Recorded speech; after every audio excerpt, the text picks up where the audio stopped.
દોસ્તો તમે લગભગ તમે બધાએ તો મોરબીમાં જે અત્યારે હાલમાં જે મોરબીમાં ચાલી રહ્યું છે રોડ બાબતે એ તમે બધાએ જોયું જશે.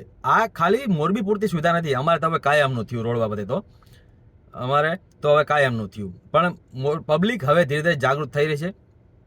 અને ખરેખર હું બીજેપી સમર્થક છું અને ઈચ્છું છું કે ગુજરાતમાં હંમેશા બીજેપી જ રહે.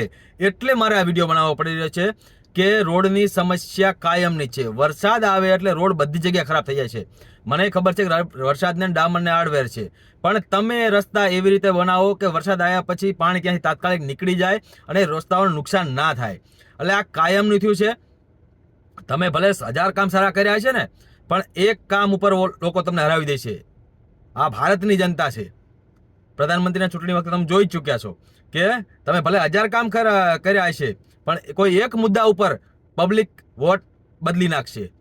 તો સમજો, ગુજરાત સરકારે સમજવું જોઈએ કે આ બહુ જ નુકસાન કરશે તમને. ધીરે ધીરે રસ્તાઓ વારંવાર તૂટી જ રહ્યા છે. તો રસ્તા ભલે તમે નવા નવા બનાવો, પણ એવા બનાવો ગુણવત્તાવાળા, સારી ગુણવત્તાવાળો, અને પ્લાનિંગ કરીને કેવલ વર્ષો ચાલે.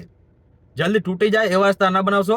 બાકી હવે મને એ ખબર જ છે કે રસ્તા તો વરસાદ તૂટ્યા છે, રસ્તા વરસાદ બંધ થયા ભેગા જ રિપેર પણ થઈ જશે, પણ એનો કોઈ મતલબ નથી રહેતો. એકવાર જનતાના મગજમાં તમારા ઉપર વિરોધ ઉઠી ગયો ને, પછી બહુ કાઠું પડે. તો આ સમજી જાઓ.